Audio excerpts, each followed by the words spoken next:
Halo Rebaners, dimanapun Anda berada, bagaimana kabarnya? Balik lagi bareng saya, perawat terkece, terkeren, terupdate, terserah mau bilang apa. Oke kawan, di video kali ini kita akan membahas soal-soal yang terkait dengan SKB keperawatan. Oke, sebelum lanjut seperti biasa, ambil posisi rebahan terbaik Anda, pasang headset, dan saya putar intronya dulu.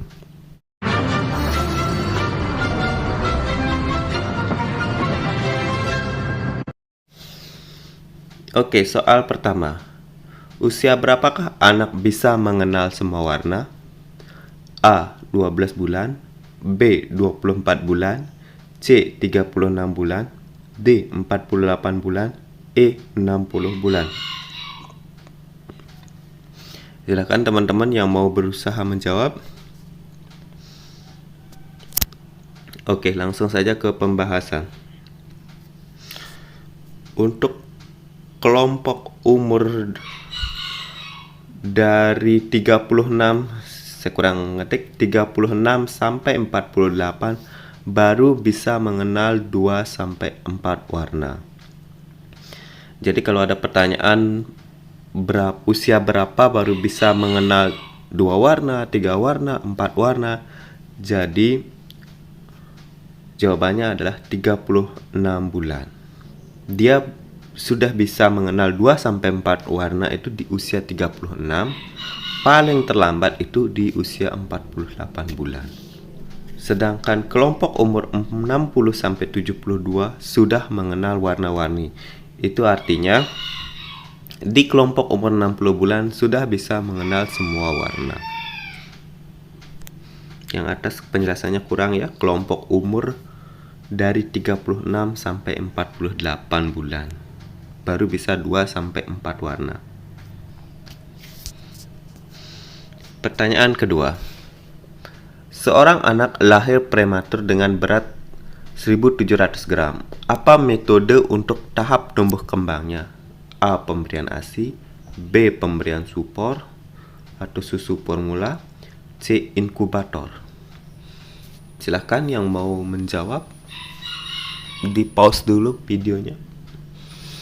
Ada yang lebih banyak menjawab ASI, ada juga yang menjawab inkubator. Oke, pembahasannya. Jawabannya A. Kenapa sih pemberian ASI, kenapa tidak inkubator? Nah, dalam pemberian ASI di anak prematur itu tidak sembarangan. Dalam pemberian ASI itu menggunakan teknik kangguru mother care atau KMC. Nah, apa itu KMC? Teman-teman bisa baca di Google. Intinya dari KMC itu adalah mempertahankan suhu tubuh atau penggantian inkubator di rumah. Jadi tujuan inkubator itu kan mempertahankan suhu tubuh anak. Nah, KMC itu juga sama. Jadi KMC itu menggantikan kerjanya inkubator ini. Jadi pada saat pemberian ASI, si ibu melakukan teknik KMC, jadi sudah dua-duanya masuk. Jadi inilah perlunya teman-teman melakukan penalaran, melakukan analisa. Soal-soalnya gampang tapi sangat menjebak. Itulah kenapa banyak yang merasa bahwa dirinya besar nilainya, tapi pas selesai SKB malah nilainya kecil.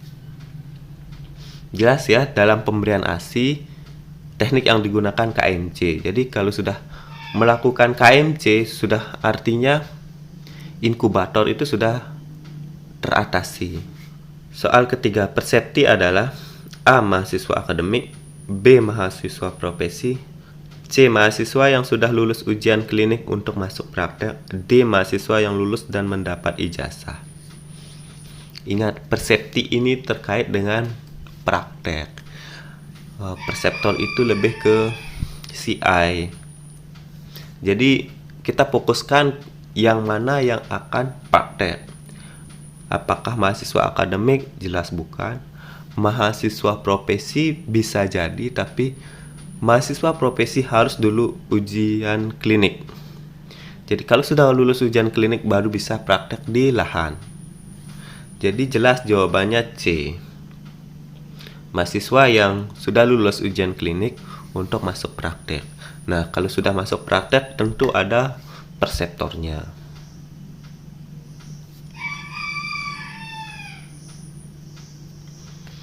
Pertanyaan keempat, perbandingan jumlah perseptor dengan persepti adalah A 1:1, B 1:4, C 1:5, D 1:6, E 1:7.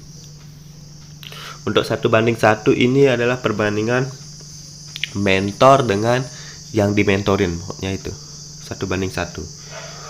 Nah, beberapa ada yang bilang 1:4, ada yang bilang 1:5. Kemarin di beberapa rumah sakit juga perseptor dan perseptinya 1:6 juga tidak masalah. Nah, tapi kalau dari referensi yang saya baca, perbandingan jumlah perseptor dan perseptinya 1:5.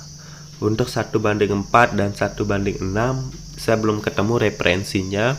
Mungkin teman-teman bisa tulis di kolom komentar pakai buku apa. Tapi kalau 1:5 saya punya referensinya.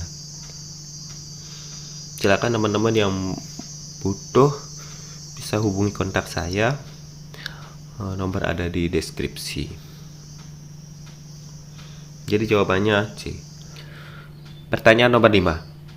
Yang pertama kali Anda lakukan saat berada di ruang jaga dan teman Anda memanggil Anda karena ada pasien henti jantung adalah A. Berteriak minta bantuan, B. Menelpon dokter jaga, C. Mengaktifkan kode blue, D. Melakukan RJP, E. Menelpon ketua tim. Yang pertama, A. Berteriak meminta bantuan. Lucu sih, sekelas rumah sakit kita berteriak-teriak minta bantuan. Terus yang mau bantu kira-kira siapa? Apa pasien? Keluarga pasien?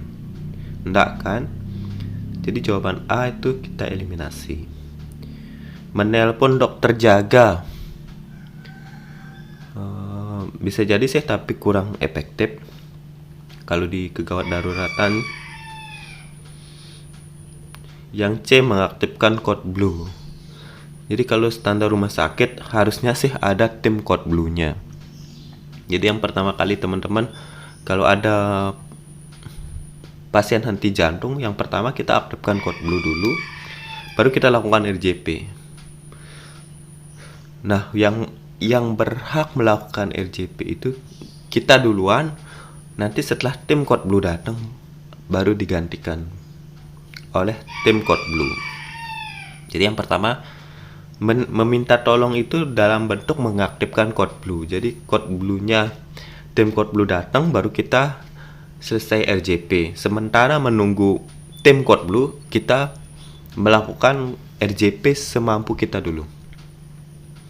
Tentu setiap perawat sudah pasti bisa melakukan RJP. Jawaban yang paling tepat adalah C. Pertanyaan nomor 6. Apa yang dilakukan jika peserta TK yang terlalu aktif? Apakah dikeluarkan atau dicatat dan dilaporkan atau TAK-nya diulang? Ini lebih ke teknis. Kalau ada peserta yang terlalu aktif,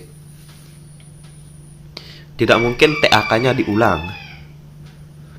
Itu dulu kuncinya, TAK-nya tetap harus jalan.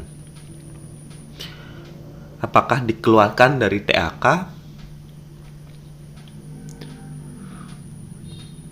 Menurut saya tidak. Karena terlalu aktif itu bukan sebuah masalah. Yang jelas dicatat dan dilaporkan. Jawabannya B. Terus bagaimana kalau ada peserta yang terlalu pasif? Nah, kalau dia terlalu pasif, itu tugasnya fasilitator untuk memberi stimulus untuk peserta agar lebih aktif. Teman-teman bisa baca lagi peran dan fungsi tugas-tugasnya dari perangkat-perangkat TAK. Jadi di sini jawabannya B, dicatat dan dilaporkan. Kalau ada peserta yang pasif, fasilitator memberikan stimulus-stimulus untuk peserta tersebut agar bisa berkontribusi di TAK. Nomor 7, botol bekas minum dimasukkan ke kantong sampah berwarna A merah, B kuning, C hitam, D hijau. Yang merah untuk sampah B3, yang kuning untuk sampah infeksius. Jadi jawabannya adalah yang C. Silahkan teman-teman di browsing lagi, di googling lagi warna-warna di setiap kantong sampah itu ada makna-makna tersendiri. Oke, cukup sekian dulu pembahasan dari saya. Semoga bermanfaat. Untuk yang baru bergabung silahkan subscribe dan dimohon untuk men-share video ini agar yang lain tahu apa yang teman-teman tahu. Jangan lupa like-nya sebanyak-banyaknya agar saya tambah semangat untuk membuat video. Oke, saya Gustro pamit undur diri. Terima kasih.